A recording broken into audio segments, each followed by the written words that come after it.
하나님의 말씀은 디모데전서 6장 3에서 5절입니다. 디모데전서 6장 3절에서 5절 다 같이 한 목소리로 읽겠습니다. 시작. 누구든지 다른 교훈을 하며 다른 말 곧 우리 주 예수 그리스도의 말씀과 경건에 관한 교훈을 따르지 아니하면 그는 교만하여 아무것도 알지 못하고 변론과 언쟁을 좋아하는 자니 이로써 투기와 분쟁과 비방과 악한 생각이 나며 마음이 부패하여지고 진리를 잃어버려 경건을 이익의 방도로 생각하는 자들의 다툼이 일어나는지라. 아멘. 주님, 오늘도 주의 말씀 앞에 서게 하시니 감사합니다. 이 시간에 성령으로 기름 부어주시고 주의 말씀 알 수 있도록 빛 비춰주시며 조명하여 주시고 하나님 그것에 그 말씀에 감화되고 또 그 말씀으로 우리가 빚어지고 형성될 수 있도록 하나님 인도하여 주시옵소서. 성령께서 함께하여 주시옵소서.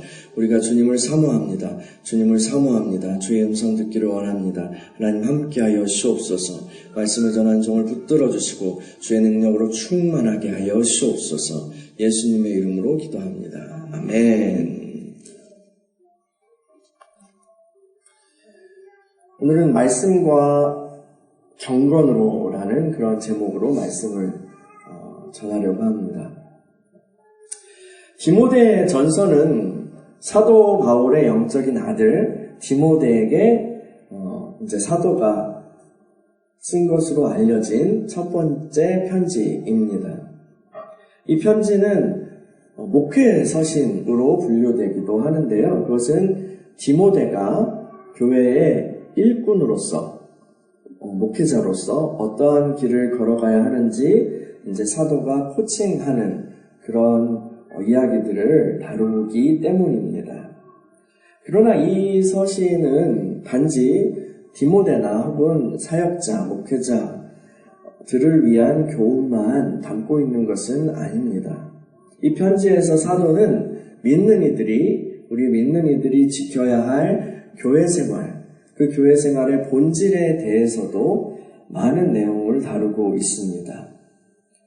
디모데전서의 말씀들은 시시각각 변하는 우리 시대 속에서 그리스도의 몸, 그리스도의 교회가 어떻게 중심을 잡고 어떻게 변질되지 않으며 또 주님 뜻 가운데 걸어가야 하는지 세워져 가야 하는지 우리에게 빛을 비춰줍니다. 오늘 본문을 다시 한번 읽어볼까요? 디모데전서 6장 3에서 5절이요. 시작. 누구든지 다른 교훈을 하며 다른 말 곧 우리 주 예수 그리스도의 말씀과 경건에 관한 교훈을 따르지 아니하면 그는 교만하여 아무것도 알지 못하고 변론과 언쟁을 좋아하는 자니 이로써 투기와 분쟁과 비방과 악한 생각이 나며 마음이 부패하여지고 진리를 잃어버려 경건을 이익의 방도로 생각하는 자들의 다툼이 일어나느니라. 아멘. 이 말씀은 1차적으로는 교회의 일꾼들, 사역자들에 대한 경고의 말씀입니다. 이 교회 일꾼들이 빠질 수 있는 오류에 대해서 지적하고 있죠. 그런데 그 교회의 일꾼은 결국 그들의 사역을 통해서 자신의 모습을 닮은 자신의 그 모습을 사역을 반영하는 그 교회를 재생산하기 때문에 공동체를 만들어가기 때문에 교회는 사역자를 따라가거든요. 그렇기 때문에 이 말씀은 사역자에 대한 그런 경고이기도 하지만 교회 공동체가 빠질 수 있는 함정에 대한 교훈으로도 읽을 수 있습니다. 3절 말씀 한번 보세요. 누구든지 다른 교훈을 하며 바른 말 곧 우리 주 예수 그리스도의 말씀과 경건에 관한 교훈을 따르지 아니하면 어떻게 될 것이다 이렇게 얘기를 하는데요. 이 3절 말씀을 이렇게 뒤집어서 보면요. 우리는 교회를 세우는 기초가 무엇인지 이 말씀을 통해서 알 수 있게 됩니다. 이 세상에서 주님의 교회가, 이 땅에서 주님의 교회가 바르게 세워지기 위해서는 크게 두 가지가 중요합니다. 첫 번째는 사도들이 전했던 그 복음을 고백하고 전파하는 그것입니다. 그것이 이제 반대로 뒤집으면 다른 교훈을 하며 다른 교훈을 하지 않는 거죠.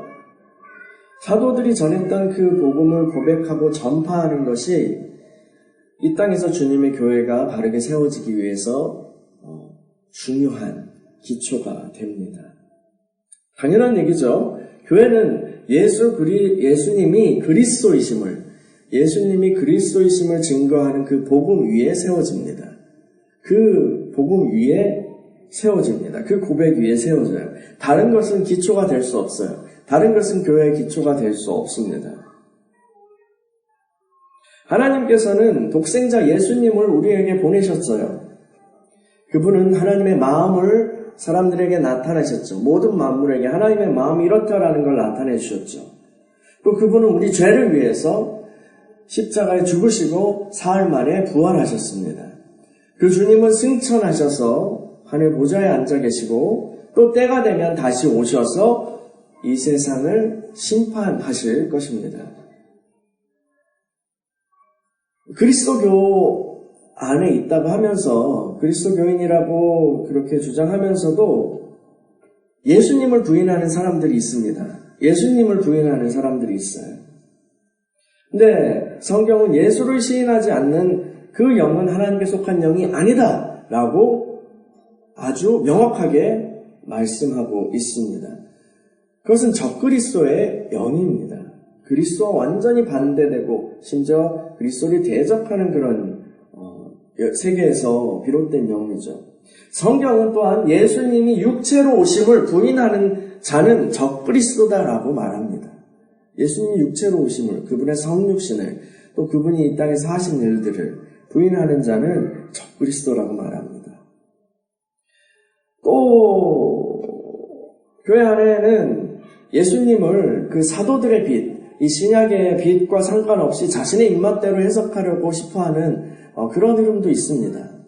어떤 철학자로, 어떤 4대 성인의 반열의 한 사람으로, 아니면 어떠한 혁명가, 내지는 어떠한 자기의 사상을 대변하는 그런 존재로 해석하고 싶어하는 흐름도 있습니다. 그러나 사도들이 전한 복음 외에 다른 복음은 없습니다.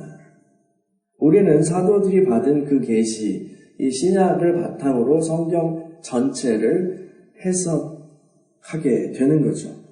그것이 올바른 길입니다. 우리 조국교회는, 한국교회는 이 복음에 대한 바른 교훈을 지키기 위해서 많은 노력을 하였습니다. 그것은 긍정적인 것으로 볼 수 있습니다. 그러나 한편으로 어떠한 전통적인 교리, 또 보수적인 교리, 사도들의 전통 이런 거를 지키려고 한 것은 좋은 것이지만 그만큼 그것을 방어하려고 하고 그것을 보존하려고 한 그런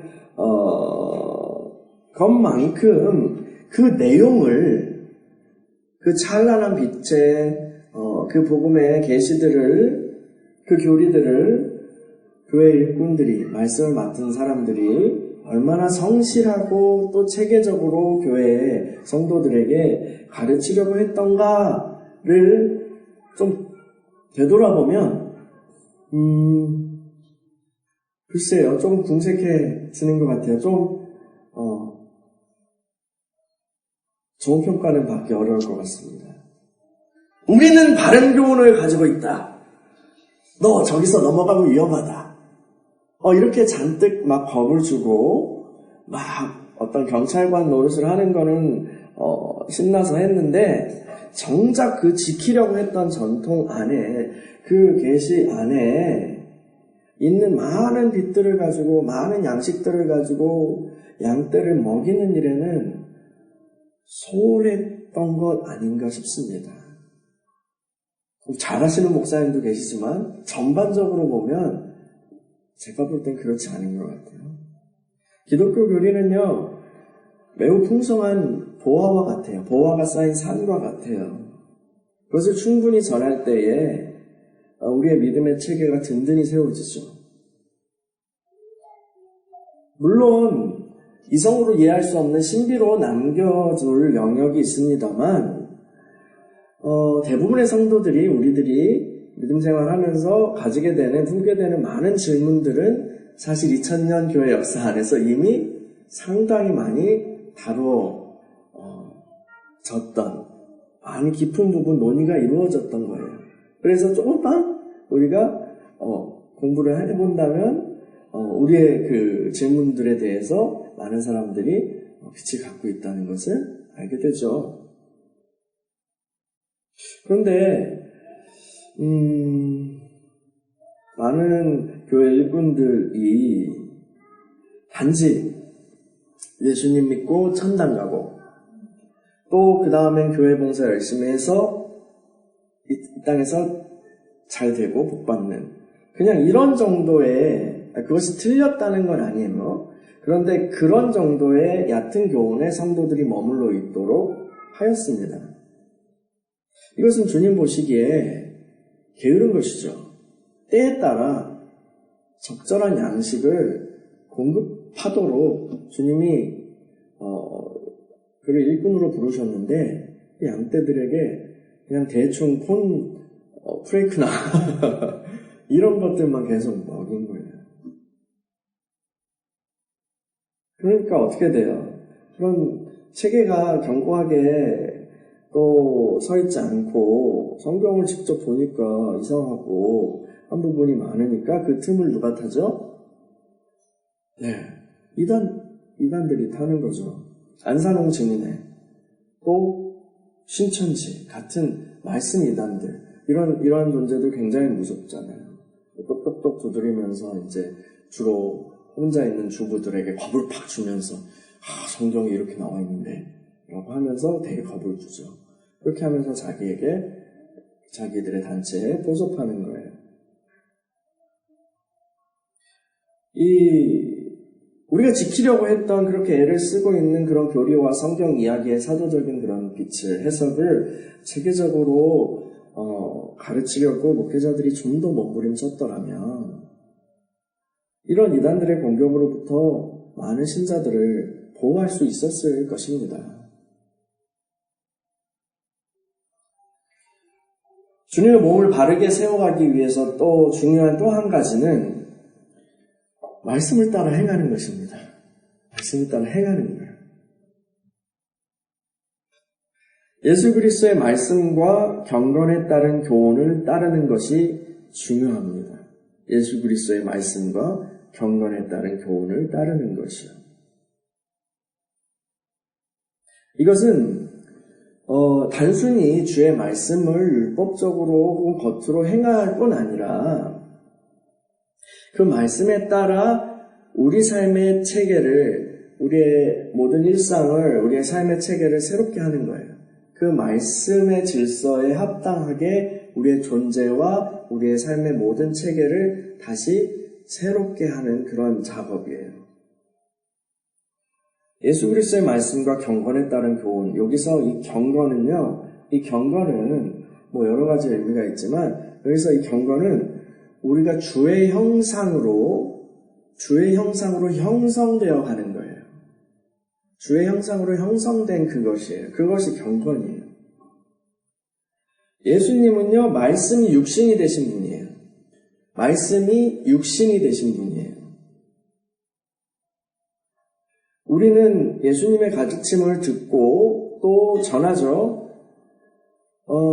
근데 그뿐 아니라 그 말씀으로 빚어져야 합니다. 하나님으로부터 나온 그 말씀으로 우리가 만들어져야 돼요. 새롭게 만들어져야 돼요. 재구성돼야 돼요. 재창조돼야 돼요. 주님은 그 말씀 자체가 육신으로 되어서 그분이 몸으로 행하시는 모든 것들이 하나님의 말씀을 나타내는 거였어요. 말씀의 표현이었어요. 처음에 하나님의 말씀대로 세상이 창조됐을 때 하나님 보시기에 어땠다고요? 참 좋았더라. 말씀대로 이루어진 세상은 하나님 보시기에 참 좋은 세상이에요. 그런데 누가 말씀을 거부했죠? 사람이 그 말씀을 거부해서 그 이후로 세상까지도 모든 만물이 완전히 참 좋지 않게 된 거잖아요. 그런데 그것을 회복하기 위해서 하나님께서 자기 독생자를 육신이 되게 하셔. 말씀이 육신이 되신 그 분으로 이 땅에 오게 하신 거예요. 하나님의 참 좋게 하시는 그 말씀을 완전히 이루시는, 완전히 그 존재와 삶으로 이루시는 분으로, 보이시는 그런 분으로 예수님을 오게 하신 거예요. 그리고 그 모습이, 예수님이 보이셨던 그 모습이, 원래 사람이 존재하고 사람이 그렇게 살아야 하는 그런 본인 거예요. 참된 사람의 본인 거예요. 예수님이요. 하나님의 말씀으로 우리가 새롭게 빚어져야 돼요. 우리 존재는 아담의 후손에서 변화된 거고 또 거듭난 것이지만 아직 완전히 우리의 몸의 구속이 더 변화가 이루어지지 않은 거기 때문에 그 말씀으로 우리 존재 자체가 새로워지는, 우리의 생각과 우리의 삶이 새로워지는 그런 것들이 필요한 거예요. 그걸 통해서 주님을 닮아가는 거, 말씀이 우리 삶에 이루어지는 거, 말씀이 우리의 육체에 이루어지는 그것이 바로 경건입니다. 경건은 우리가 겉으로만 주의 말씀을 지켜 행하는 것 이상이에요. 경건은 말씀이 육신이 되는 것입니다. 우리 안에 말씀이 이루어지게 하는 거예요. 여러분 안에 말씀이 이루어지게 하는 거예요. 말씀이 이루어지는 거예요. 말씀을 겉으로만 지키고 안에는 전혀 변화되지 않고 그냥 해야 되니까 두려운 마음으로 그렇게 하는 게 아니라 새 언약의 백성들은 그 안에 말씀을 두시겠다고 하셨거든요. 그 안에서부터 그 말씀이 이루어지는 거예요. 이 기록된 말씀과 동일한 그 말씀, 그 영이 기록된 말씀을 주신 그 동일한 분의 영이 우리 안에 있고 그것이 우리 안에서 이루어질 때 우리가 정말 존재의 변화, 완전한 변화가 이루어지는 거죠. 단순히 행위의 변화는요, 행동의 변화는 존재의 변화의 결과물인 거예요. 행위의 변화는 존재의 변화의 결과물이에요. 변화된 존재로부터 나오는 거예요. 행위는요. 마치 좋은 나무에서 좋은 열매를 맺듯이요. 예수 그리스도의 복음과 그분의 가르침을 잘 보존하는 것만으로는 바른 교회가 세워질 수 없습니다. 그 가르침을 보존하고 우리는 좋은 신앙 고백을, 사도들의 빛을, 믿음의 선배들의 빛을 갖고 있어. 이것은 교회를 세울 수 있는 매뉴얼은 될 거예요. 좋은 매뉴얼은, 아주 좋은 매뉴얼은 될 수 있을 거예요. 그런데 그 매뉴얼만 계속 읽고 외우고 우리가 공부한다고 해서 교회가 세워지는 것은 아닙니다. 얼마 전에 저희 집에 이제 한 방이 이제 2층 침대가 있었어요. 2층 침대 있었는데 2층 침대를 아이들이 쓸 줄 알고 전세입자에게 넘겨받았었는데 근데 이제 안 쓰게 되더라고요. 위험하기도 하고 아이들이 아직 어려서. 그래서 계속 그 방이 묶여 있었다? 혹은 쓸모없는 그런 방이었어요. 계속 그냥 거의 창고처럼 쓰이고 그랬는데 이래서는 안 되겠다. 그리고 또 첫째 아이가 이제 학교 갈 시점도 가까웠고 하니까 공부방이 필요하겠다 생각을 해서 그 방을 이제 정리하고 2층 침대 다 분리해가지고 버리고 그걸 공부방으로 만들 계획을 세웠습니다. 그래서 시켜서 테이블이 왔고 또 의자도 배송되었어요. 테이블은 배달기사님이 이제 조립해 주시더라고요. 근데 의자는 이제 우리가 스스로 조립해야 되는 거예요. 어렵진 않죠. 의자 조립은 어렵지 않죠. 그냥 여러 개 부품을 끼우기만 하면 되는 거예요. 딱 힘줘서 끼우기만 하면 완성됩니다. 매뉴얼에 따라서요.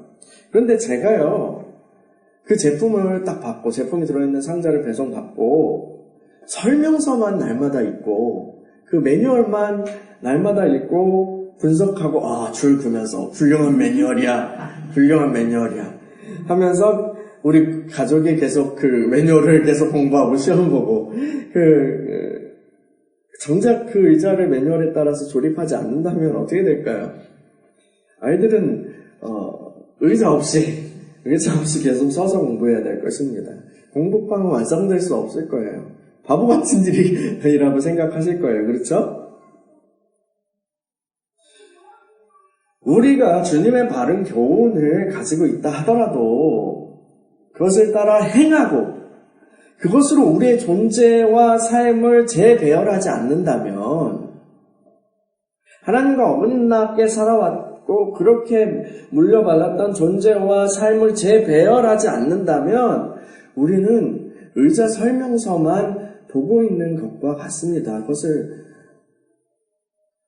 설명서가 좋다 이러면서 무슨 설명서 읽기 동호회도 아니고요. 어리석은 행동입니다. 시간 낭비죠. 공간 낭비예요. 또요. 지금까지 조교회가 바른 교훈을 지켜내려고 몸부림쳤던 것은 좋은 것입니다. 그러나 거기서 만족했던 것은 우리를 올무에 걸리게 하였습니다.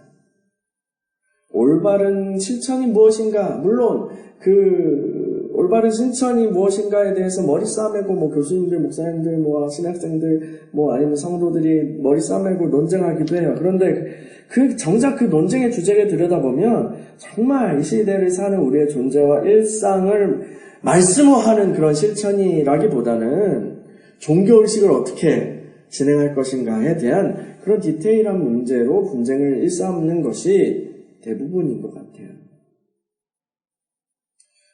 예를 들어 그런 거요. 아직까지도 논쟁하는 사람도 있거든요. 찬양에 대해서요. 예배 때 드럼을 쓸 수 있는가? 복음성가는 예배 때 사용할 수 있는가? 이런 거요. 의미 없는 논쟁이라고 할 수는 없겠지만요. 근데 거기에 머물러 있다는 거예요. 성도들의 치열한 삶, 이 땅에서 그렇게 전쟁 같은 삶을 살아가는 사람들의 일상에 대한 목회적 고민은 거의 없어요. 그냥 예전에 했던 말을 되풀이할 뿐이죠. 제가 무슨 얘기 하려고 하는지 아시겠어요? 디모데전서 6장 3절 다시 읽어봅시다. 3절이요. 시작. 누구든지 바른 교훈을 하며 바른 말 곧 우리 주 예수 그리스도의 말씀과 경건에 관한 교훈을 따르지 아니하며. 여러분 이 말씀에 비춰서요. 다시 한번 우리의 모습을 평가해 보자고요. 조국의 대부분의 교회들이 다른 교훈을 가르치지는 않은 것 같아요. 그렇죠? 그러나 바른 교훈을 충분히 가르치는 것에는 미흡했던 것 같습니다. 또 두 번째, 예수 그리스도의 말씀과 경건에 관한 교훈을 따르는 것에 대해서는 어떻습니까? 많이 부족한 것 같아요. 말씀을 가르치고 배우는 프로그램이 굉장히 많아요. 모임도 많고요. 설교도 많고요. 그런데 그것이 실제적인 삶의 변화로, 사람들의 변화로 이어지는 것은 적습니다. 예수님은 그분의 말씀뿐 아니라 존재와 삶을 통해서 하나님의 형상을 온전히 드러내셨어요. 그분의 마음을, 그분의 말씀을, 그분의 형상을 온전히 드러내셨어요. 예수님은 가르침뿐 아니라 존재와 삶을 통해서 하나님의 형상을 온전히 드러내신 분이에요. 주님께서는 우리도 그렇게 되기를 원하셔요. 내가 거룩하니 너희도 거룩하라는 건 그런 말씀이죠. 그러나 지금 우리는 어떻습니까? 입술로는 아름다운 말씀을 전합니다. 대부분 저와 같은 설교자들에 해당하는 거겠죠. 그런데 존재와 삶으로는 악취를 풍기고 있지 않습니까? 그래서 세상 사람들은 혹은 교인들 중에서도 그런 이중적 모습의 환멸을 느끼곤 합니다. 여러분, 이 사람 위선자라는 걸 알게 된 다음에는 그 사람이 아무리 아름다운 말을 한다고 해도, 아름다운 진리를 말해도 고지고대로 들을 수 없죠. 믿을 수가 없고 오히려 듣고 있는 게 괴롭죠. 세상이 우리의 말에 세상이 우리의 선포에 귀를 막아버리고 있는 것이 사탄의 탓만은 아니라는 것입니다. 우리가 경건의 능력을, 교회가 경건의 능력을, 말씀의 사람들이 경건의 능력을 나타내지 못하면 세상은 우리를 사기꾼으로 여길 것입니다. 이미 그러고 있고요.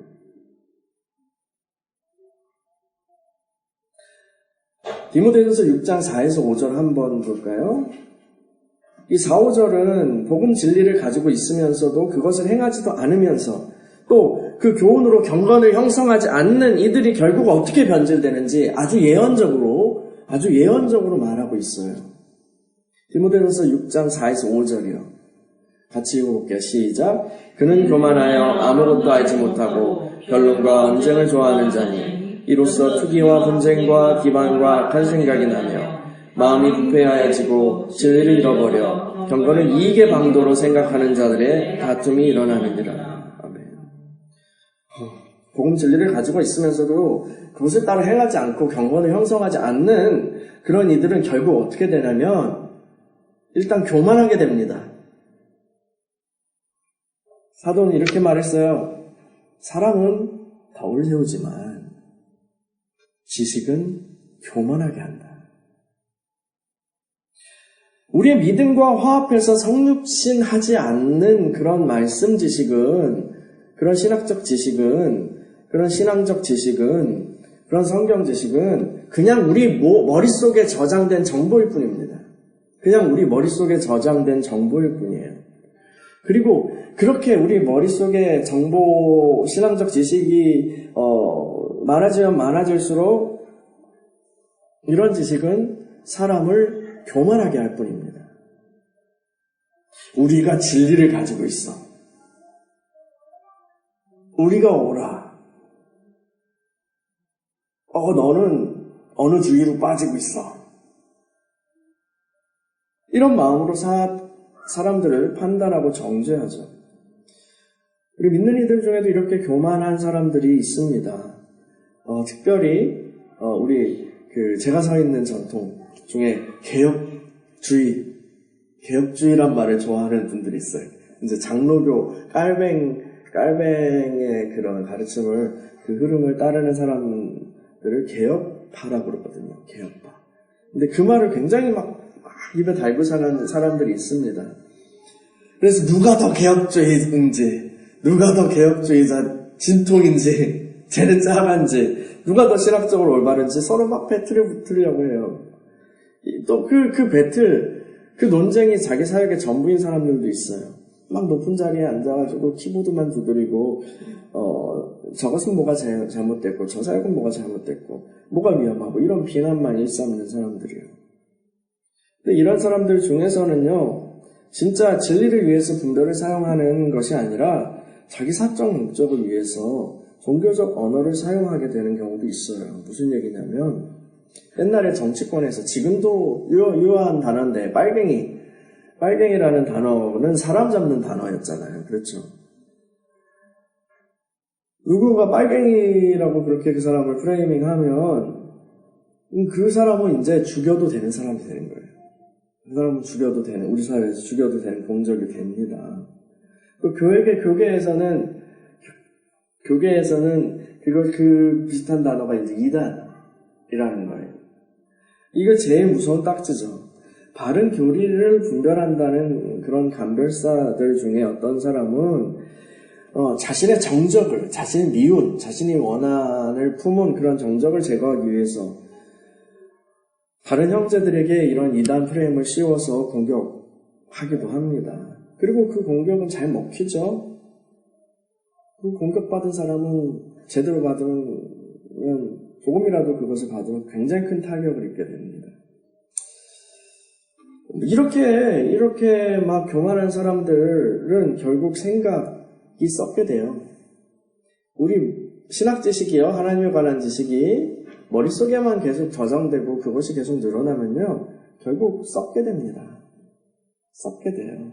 머리가 썩어버리게 돼요. 스스로가 분별력을 잃어버리게 됩니다.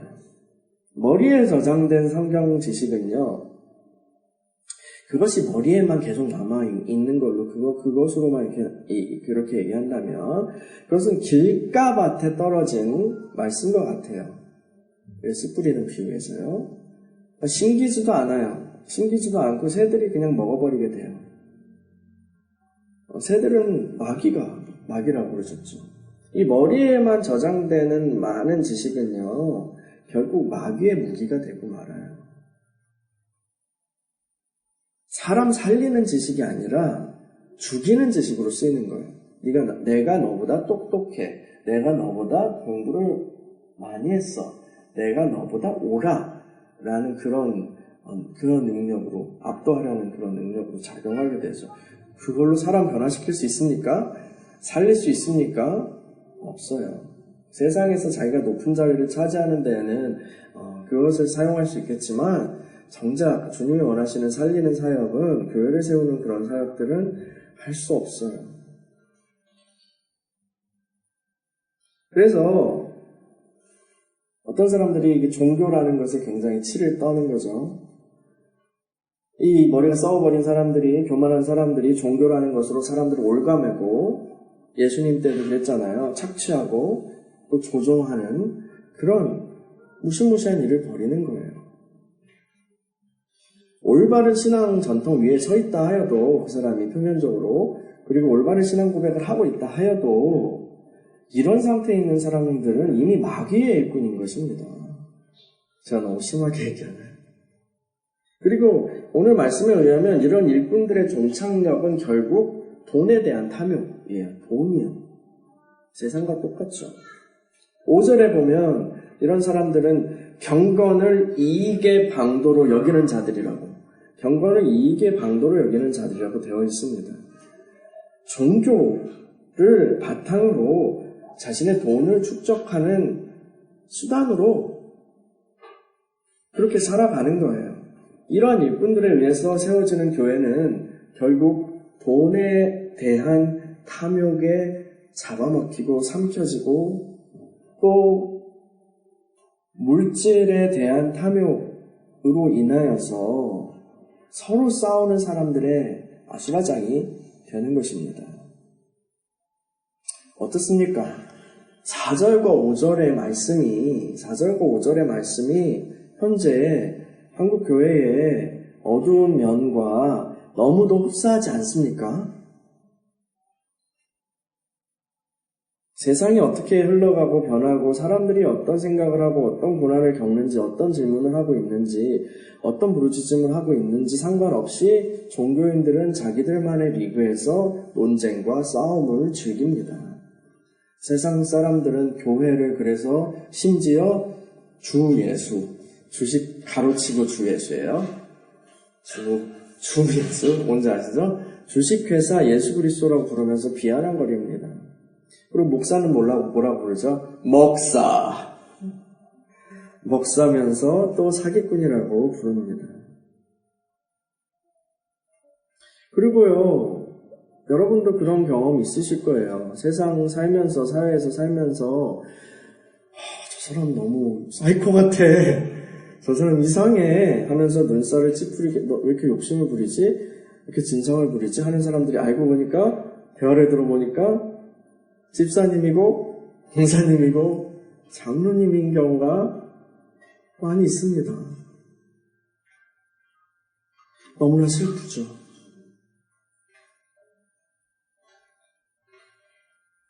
여러분, 이 이야기 앞에서요, 이런 일들 앞에서 우리가 그들보다 조금 더 낫다고, 그런 모습보다 조금 더 낫다고 느끼면서 슬쩍 물러나서 교회를 비난하는, 교회를 욕하는 다른 이들의 대열에 합류해서, 슬쩍 합류해서 같이 돌을 던질 수도 있을 거예요. 그럼 잠깐은 편하지 않을까요? 그러나 여러분, 저는 차마 그럴 수 없습니다. 왜냐하면 교회는 주님의 몸이고 저는 그 몸의 지체이기 때문입니다. 그러면 이제 우리는 어떻게 해야 될까요? 그럼 이제 우리 어떻게 해야 될까요? 오늘 읽은 이 말씀이 우리의 길을 비춰줍니다. 오늘 디모데전서 말씀은 우리가 어디서부터 떨어졌는지 또 어떻게 다시 시작해야 하는지 알려주고 있습니다. 아주 단순한 그 기초에 대해서 이야기하죠. 그것은 예수 그리스도의 말씀과 경건에 관한 교훈으로 돌아가는 것입니다. 당연한 얘기죠. 지금 교회가 물질, 그러니까 돈에 대한 탐욕에 사로잡혀 버린 것은 우리가 경건의 능력을 잃어버렸기 때문입니다. 우리는 바른 교리를 지키는 데는 성공했을지 모르겠어요. 그러나 그것으로 쓸데없는 논쟁을 일삼았습니다. 바른 교훈의 올바른 사용법은 말씀이 육신이 되게 하는 거예요.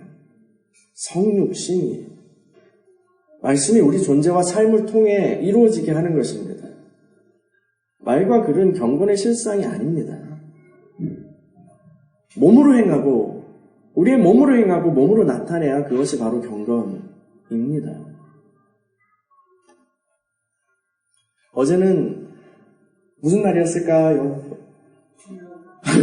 요즘은 이제 할로윈이라고 그러시죠. 할로윈이기도 한데 어제는 종교개혁 기념일이었어요.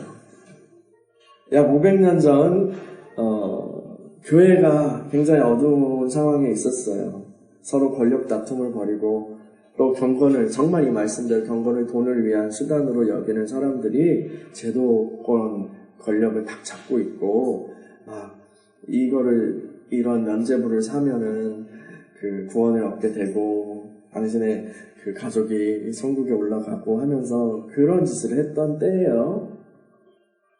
근데 그때에 주님께서는 마틴 루터라는 주님의 일꾼을 일으키셨습니다. 그리고 교회가 잘못 가고 있는 것에 대해서 95개의 반박문을 딱 붙이게 하셨죠. 루터는 처음에 이렇게 일이 커질 줄은 몰랐던 것 같아요. 그런데 그 일로 인해서 이제 루터는 종교개혁의 프론티어가 되죠. 루터는 오직 성경이 교회를 형성하는 기준이다 라는 것을 말하면서 그 말씀을 바탕으로 교회를 새롭게 하는 주님의 그 사역에 평생을 헌신하였습니다.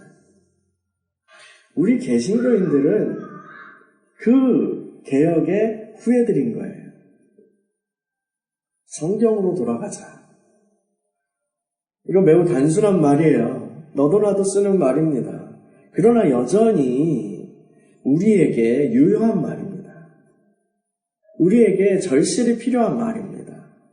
우리가 길을 벗어났다면 주님의 진리로 돌아가야 합니다. 성경으로 돌아가는 것은 단순히 올바른 교리에 대한 말과 글을 전시하는 것 이상의 일입니다. 그것은 성경이 우리의 삶을 형성하도록 다시 헌신하는 것을 말합니다. 주님의 말씀과 교훈이 우리의 존재와 우리의 일상생활을 재구성하도록 다시 우리를 산제사로 드리는 거예요. 성경으로 돌아가자는 그런 것입니다. 우리가 경건으로 형성되지 않으면, 우리가 참 경건을 가지지 않으면 우리는 결국 세상의 영에 끌려가고 맙니다. 세상의 영의 가장 큰 힘은 돈이고 물질입니다. 여러분, 뚝정이와 알고 이렇게 퀴즈를 해가지고 할 때 바람이 슉 불면은 그 가벼운 거는 떴다가 슉 하고 딴 데로 빠지는 거잖아요. 그렇죠? 그리고 무게가 있으면, 거기에 꽉 차 있으면 그대로 투르륵 하고 떨어지게 되는 거예요. 우리가 경건으로 형성되지 않으면 결국 그 세파에 딱 뛰었을 때 슈르륵 하고 날아가게 되는 거예요. 그러면 쭉정이는 그 껍질들은 어떻게 해요? 모아가지고 비질해서 모아가지고 그냥 태우는 거예요. 그 세상의 바람 중에 힘 중에 가장 큰 힘이요 돈이고 물질이에요. 여러분, 우리가 예수 믿는 것은 돈을 벌기 위함입니까? 우리가 교회 생활하는 것은 이윤을 남겨서 축적하기 위함입니까? 그렇지 않죠. 종교개혁 당시에 루터는 로마 카톨릭의 교권과 전쟁을 벌였습니다. 그러나 우리 시대의 교회개혁은 이 돈의 힘을 이길 수 있는 경건을 우리가 형성하느냐 못하느냐에 달려 있다고 생각됩니다. 교회가 이 땅에 재물을 막 움켜쥐고 있으면서 어떻게 새로운 세상에 복음을 전할 수 있겠습니까? 주님께서는 이 땅이 아닌 하늘에 너희 보화를 쌓으라 라고 말씀하셨죠. 그런데 교회는 이 땅의 보물을 쌓고 자녀에게 물려주는 것에만 관심이 있습니다. 심지어 어떤 미친 설교자는 이 말씀을 이용해서 자기의 부를 축적하는 것으로 사람들을 조정하고 성도들을 조정하죠. 돈을 바쳐라 하면서요. 그러고 나서 자기는 땅에다 쌓는 거예요.